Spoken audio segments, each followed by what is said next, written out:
Hello guys, this is my third video on YouTube, and in this video we are going to discuss about all the topics that are new or from the scratch of HTML. Okay, तो शुरू करते हैं दोस्तों। ठीक है, जैसे मैंने आपको बताया था कि मैं W3 स्कूल से आपको पढ़ाऊंगा और W3 स्कूल पे जो भी टॉपिक होंगे उन सभी को हम करेंगे। ठीक है, तो एक बार देख लेते हैं। मतलब मैं आपको स्क्रैच से ही करवा रहा हूँ, तो इसके टॉपिक्स देख लेते हैं। सिर्फ टॉपिक्स देखने हमें, देखो होम में हमें ज़्यादा कुछ मिलेगा नहीं, इंट्रोडक्शन में आपको दे चुका हूँ। एडिटर के अंदर हमें ज़्यादा कुछ मिलता नहीं है इसके अंदर। ठीक है, जो एडिटर मैं आपको बता चुका हूँ कि आप VS code, visual studio code download करके यूज़ कर सकते हो। ठीक है, अब मैं आपको स्टार्ट करवाता हूँ बेसिक से, और उसके बाद हम धीरे धीरे धीरे धीरे ये कंप्लीट करेंगे। मतलब इसकी ज़्यादा ज़रूरत नहीं पड़ती है। API और रेफरेंसेस, इसकी ये ज़रूरत नहीं है। ठीक है, मैं आपको सिंपल फॉर्म तक करवा दूंगा। ठीक है, मीडिया भी हम करेंगे और सिंपल ये सारी चीज़ें हम करेंगे। ठीक है,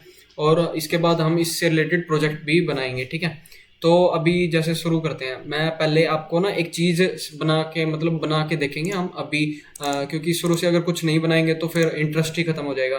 तो VS कोड स्टार्ट करते हैं। इसके अंदर मैंने आपको पहले एक्सटेंशंस के बारे में बता दिया है, प्रोजेक्ट के स्ट्रक्चर के बारे में बता दिया है। तो चलो हम एक क्रिएट ही कर लेते हैं। ठीक है, हम क्रिएट करते हैं हमारे उसी फोल्डर में। ठीक है, कंट्रोल शिफ्ट एन, इसकी ज़रूरत नहीं है हमें, कंट्रोल शिफ्ट एन, और मैं यहाँ पे लिख लेता हूँ कि ये थर्ड वीडियो है, तो थर्ड से स्टार्ट कर लेते हैं। ठीक है, अभी इस वीडियो में ज़्यादा से ज़्यादा हम काम करेंगे CSS फाइल पे, थोड़ी बहुत ही, ज़्यादा नहीं। तो CSS नाम का एक फोल्डर बना लेते हैं, या फिर स्टाइल नाम से हम फाइल बनाते हैं, तो CSS नाम से हम फोल्डर बना लेते हैं। ठीक है, अब इस फोल्डर को हम यहाँ पे ओपन करते हैं। देखो, हम कंट्रोल O प्रेस करते हैं तो एक सिंगल फाइल को ओपन कर सकते हैं। मतलब मैं यहाँ पे अगर अब इस फोल्डर पे क्लिक करके ओपन करूंगा तो ये मेरे को उस फोल्डर को, मतलब वैसे इसके अंदर जो फाइल है ना उसको ओपन कर सकता हूँ, लेकिन मैं चाहता हूँ कि मैं एक पूरे फोल्डर को ही ओपन करूँ। क्योंकि देखो, मैं बता रहा हूँ कि हम जब एक प्रोजेक्ट पे काम करते हैं तो ऐसा तो है नहीं है कि हम एक सिंगल मतलब फाइल ओपन करेंगे। एक प्रोजेक्ट के अंदर बहुत सारी फाइल हो सकते हैं। तो सिंपल है, यहाँ पे हम कंट्रोल के दबा के और O दबाएंगे। ठीक है, तो हम यहाँ पे एक फोल्डर को ओपन कर सकते हैं। ठीक है, दोबारा करके दिखाता हूँ। मैंने ये प्रेस किया, अब यहाँ पे ओपन फोल्डर के नाम से वो आ गया। ठीक है, तो अब मेरे को ओपन करना था 3 नाम का फोल्डर, तो मैंने इस पर क्लिक किया और हमारा 3 नाम का फोल्डर ओपन हो गया। जैसे मैंने बताया था, इसके अंदर CSS का फोल्डर हम बना चुके हैं पहले ही, और इसके अंदर एक स्टाइल नाम की फाइल बनाते हैं, style.css, और एक फाइल हम बनाते हैं index.html।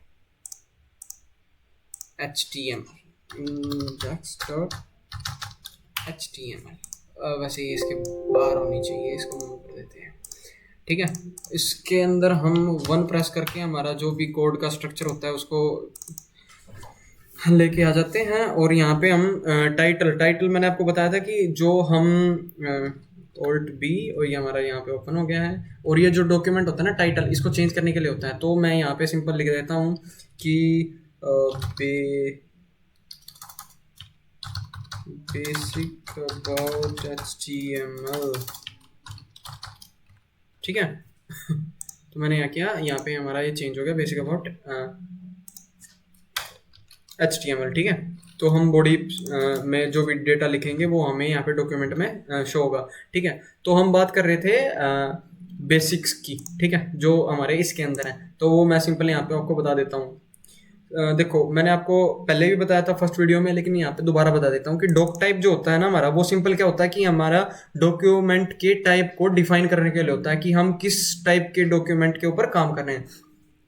तो मैंने यहाँ पे सिंपल बता दिया कि मैं HTML के डॉक्यूमेंट पे काम कर रहा हूँ, और जो लैंग्वेज है मेरी वो मैं HTML यूज़ कर रहा हूँ। यहाँ पे इसको हम देखो, ये टैग होता है हमारा सिंपल एक। ठीक है, ये टैग है। अब अगर मैं इस कंप्लीट की बात करूं, जहां से स्टार्ट हुआ और जहां से एंड हुआ, इसको हम एलिमेंट बोलते हैं। ठीक है, एक एलिमेंट जो स्टार्ट हो गया और मतलब जहां से स्टार्ट होता है वो एंड जहां तक होता है, उसको कंप्लीट को एक एलिमेंट बोलते हैं। ठीक है, अब इसके अंदर एक ये चीज लिखी हुई है, इसको क्या बोलेंगे हम? इसको बोलते हैं हम एट्रीब्यूट। ये एट्रीब्यूट उसकी मतलब प्रॉपर्टी और उसकी वैल्यू। अब लैंग्वेज मैंने बताया था आपको कि HTML में अगर जो एट्रीब्यूट हमने लिखा है लैंग्वेज है जैसे, तो वो हम इसलिए लिखते हैं ताकि हम अपने डॉक्यूमेंट की लैंग्वेज को डिफाइन कर सकें। अब मैं चाहता हूं कि मतलब इससे ना फायदा क्या होता है हमें, मतलब हमें पता भी तो होना चाहिए ना इसका फायदा क्या है। देखो, अब मैं ये अभी जैसे छोटे छोटे प्रोजेक्ट बना रहा हूँ, छोटे छोटे टास्क बना रहा हूँ आपको समझाने के लिए, पर इन फ्यूचर आप ऐसे भी तो करोगे ना कि आप जरूरी थोड़ी ना ये छोटे छोटे टास्क ही बनाओगे,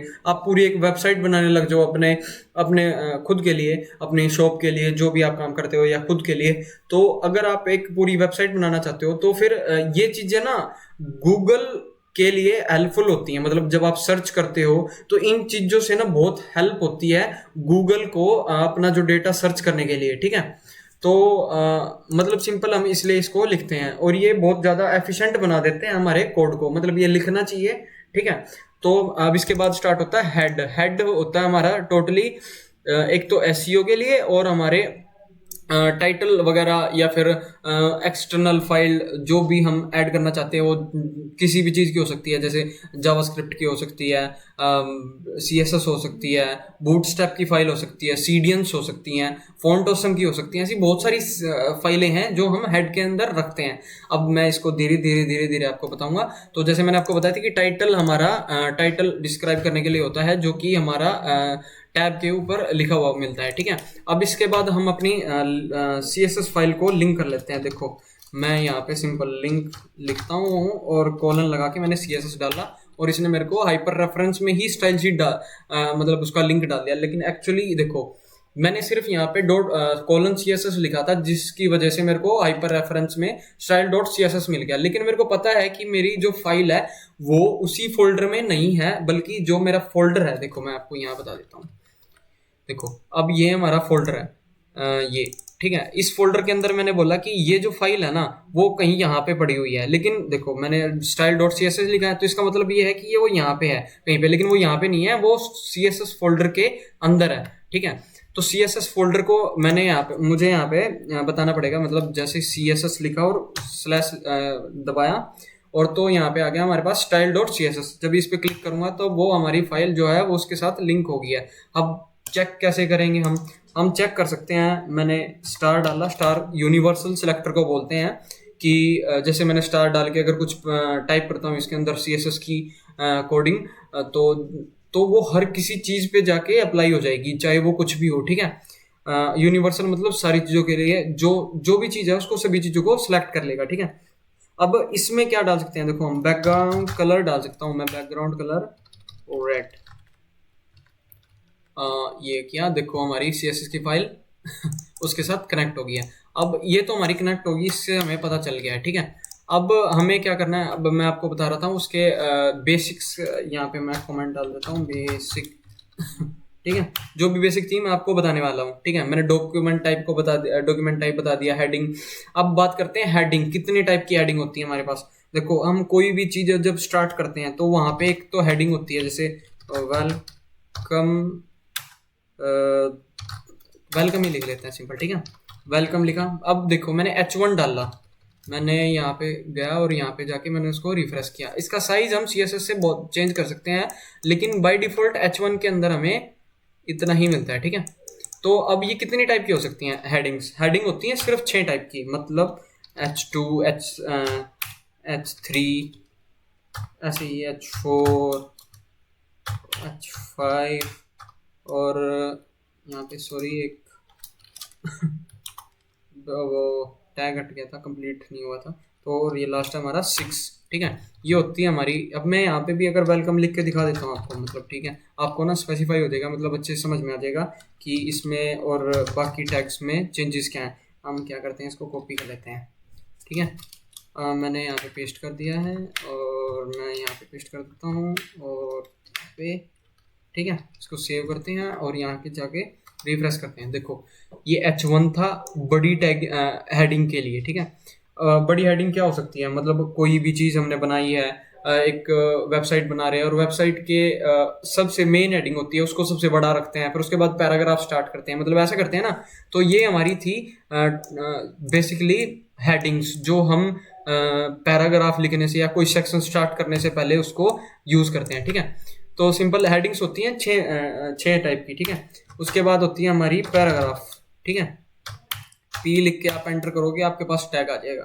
ठीक है। इसके अंदर एक फैसिलिटी और है कि जब हम जैसे हमें ज़रूरी नहीं है ना कि हम यहाँ पे ऐसे ऐसे ऐसे कुछ टाइप करें, ये अच्छा भी नहीं लगता। और अगर रैंडम टेक्स्ट की डमी टेक्स्ट की ज़रूरत पड़ रही है हमें, तो हम क्या टाइप करेंगे, मतलब ऐसे हमें कहीं से देखना पड़ेगा। तो लेकिन हमें वी एस कोड एक फैसिलिटी प्रोवाइड करता है कि हम लोरेम लिख के और उसके बाद वर्ड लिखें। मान लो मेरे को 200 वर्ड के लिए एक पैराग्राफ चाहिए, मैं एंटर प्रेस करूंगा, मेरे पास 200 का एक पैराग्राफ आ गया, 200 वर्ड का, ठीक है। मैं यहाँ जाके रिफ्रेश करता हूँ, मेरे पास वो 200 वर्ड का एक पैराग्राफ है। तो देखो अब ये है पी पैराग्राफ टैग, ये हमें एक पैराग्राफ लिखने के लिए यूज किया जाता है, ठीक है। इसके बाद आता है हमारा एंकर टैग। एंकर टैग मैंने आपको जैसे पहले बताया था कि अगर कोई चीज है, जैसे कि मैं यहाँ पे लिख देता हूँ, चलो मैं ना एक काम करते हैं, इसका ना वो उठा लेते हैं, ठीक है। इसका लिंक उठाया मैंने और यहाँ पे मैं डाल देता हूँ एंकर टैग, उसका लिंक, और यहाँ पे लिख देता हूँ क्लिक मी, ठीक है। मैंने ये लिखा, रिफ्रेश किया, देखो मेरे को क्लिक मी यहाँ पे दिखाई दे रहा है। मैं इस पर क्लिक करता हूँ, ठीक है। ध्यान से देखना, क्लिक किया, मेरे को वो उस पेज पे लेके चला गया। अगर मेरा इंटरनेट ऑन है, ठीक है, मतलब इंटरनेट एक्सेस करना है, मतलब इंटरनेट से कोई चीज़ उठा रहे हैं, तो ऑब्वियसली हमें इंटरनेट की जरूरत पड़ती है, ठीक है। तो इस चीज़ के लिए ध्यान रखना आप, ठीक है। तो सिंपल एंकर टैग हमारा हो गया। एंकर टैग लिंक बनाने के लिए यूज होता है, ठीक है। उसके बाद होता है इमेज टैग। इमेज टैग के लिए हम ऑनलाइन भी उठा सकते हैं कोई इमेज, जैसे कि मैं इसको ही ले लेता हूँ। एक काम करते हैं, W3 स्कूल की इमेज लिख के इसको एक इमेज, मतलब इमेज ढूंढ लेते हैं इसकी, जैसे कि अब यही ले लेते हैं, ठीक है। मैंने क्या किया, इसको न्यू टैब में ओपन किया अरे यार इसने मेरे को वहाँ पहुँचा दिया। तो चलो ठीक है, पर हो सकता है तो कॉपी इमेज एड्रेस कर लेते हैं, और यहाँ पे img के नाम से टैग होता है, ठीक है। मैंने img लिख के एंटर किया, सोर्स आ गया। हमारे पास दो एट्रीब्यूट आए हैं, एक सोर्स नाम का, एक ऑल्ट नाम का। सोर्स मैंने बता दिया src, और ऑल्ट अल्टरनेटिव, मतलब इन केस अगर आपका जो सोर्स लिखा है, मतलब मैंने यहाँ पे लिख दिया ये, अब इसका तो कोई मतलब नहीं है। अगर इस नाम की कोई फाइल नहीं है मेरे पास, तो जैसे मैं यहाँ पे ये फाइल दे दी मैंने, ठीक है। अगर ये फाइल है, मेरे हिसाब से ये लिंक शायद गलत है, तो हम ये भी चलो चेक हो जाएगा। यहाँ पे लिख लेते हैं इमेज W3 को इमेज, ठीक है।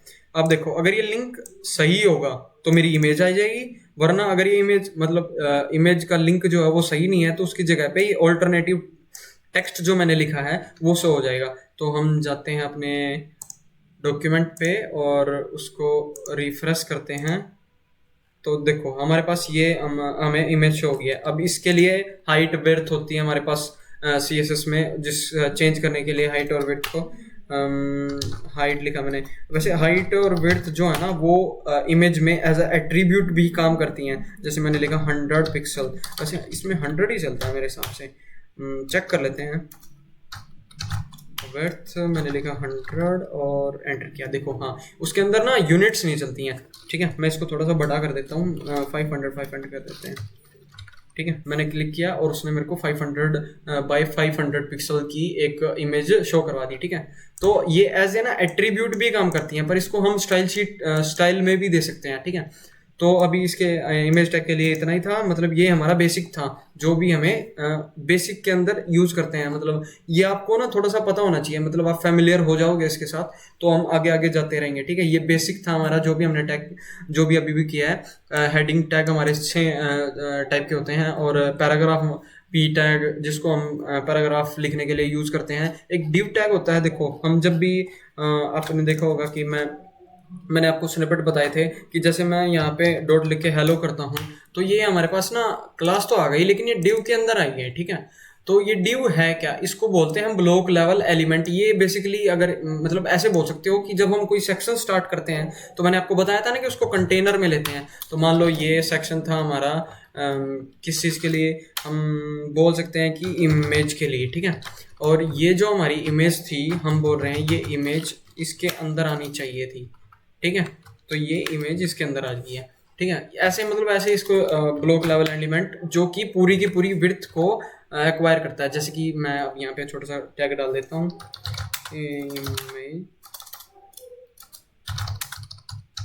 इमेज सेक्शन, ठीक है। अब देखो, अम, यहाँ पे जाओगे ना, मैं इसको चेक करने के लिए बता देता हूँ। देखो, इंस्पेक्ट होता है हमारे पास, हम चेक करने के लिए, मतलब अब कोई बहुत सारी ऐसी चीजें होती है जो ना हम लगा देते हैं लेकिन उसका इफेक्ट हमें शो नहीं होता। तो यहाँ पे आप जाके मतलब चेक कर सकते हो कि क्या चीज मैंने लिखी हुई है और कौन सी चीज यहाँ पे अप्लाई हुई है। तो देखो यहाँ पे सेलेक्ट करने का ऑप्शन है, इस पे क्लिक करो और किसी भी ऑब्जेक्ट पे ले जाके क्लिक करोगे ना तो वो हमें बता देगा कि वो कितना है, ठीक है। जैसे मैंने इस पे क्लिक किया तो हमें यहाँ पता चल गया कि हाइट और विड्थ मैंने आपको बताया था ना कि उसमें, ठीक है। तो सिंपल इतना ही है। इसमें देखो मैं ये बता रहा था, जब देखो मैं यहाँ पे गया तो ये पूरा का पूरा सिलेक्ट हुआ है, देखो कंप्लीट इसको बोलते हैं, क्योंकि मैंने इसको ड्यू में लिया ना, इसको ड्यू में लिया है। तो ड्यू क्या करता है कि पूरी की पूरी विड्थ को उस एलिमेंट के हाइट के अकॉर्डिंग उस पूरी विड्थ को एक्वायर कर लेता है। मतलब इसकी जितनी हाइट होगी उसी के हिसाब से ये विड्थ भी इसके अंदर ले लेगा, मतलब जितनी इसकी कंप्लीट विड्थ होगी, ठीक है। अब मैं जैसे इसको छोटा छोटा करता रहूंगा, लेकिन फिर भी क्या है, ये पूरी की पूरी विड्थ ले रहा है। लेकिन अगर इन केस ऐसा भी हो सकता है ना कि मेरे को ये पूरी विड्थ नहीं लेनी, तो उसके लिए हमारे पास एक टैग होता है स्पैन टैग, स्पैन टैग, ठीक है। ये होता है इनलाइन टैग, ठीक है। ये होता है ब्लॉक लेवल और ये होता है इनलाइन, ठीक है।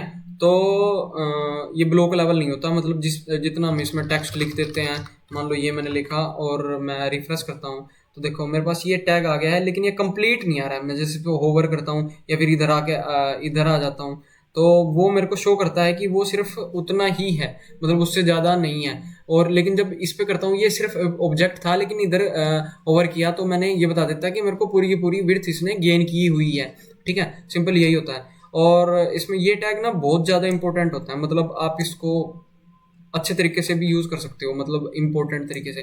फॉर एग्जांपल जैसे ये एक वर्ड है, इसको कंट्रोल एक्स करके कट कर लेते हैं और यहाँ पे स्पेन डाल के इसके अंदर ये वर्ड मैंने लिखा। इन केस अगर ऐसा होता है ना कि देखो अब ये जो वर्ड है, देखो ये आ रहा, इसको बंद कर देते हैं। और इसमें ना मैं चाहता हूँ कि ये जो अकेला वर्ड है ना ये बोल्ड हो जाए, मतलब इसको अलग से स्टाइलिंग मिले, जो कि मैं पैराग्राफ को दे रहा हूँ उससे अलग इसको मिले। फॉर एग्जाम्पल मैं यहाँ पे लिख देता हूँ स्टाइल लिख के, कलर रेड किया मैंने और और हम यहाँ पे कर देते हैं एक कलर, फॉन्ट साइज भी लिख लेते हैं, ठीक है। Font size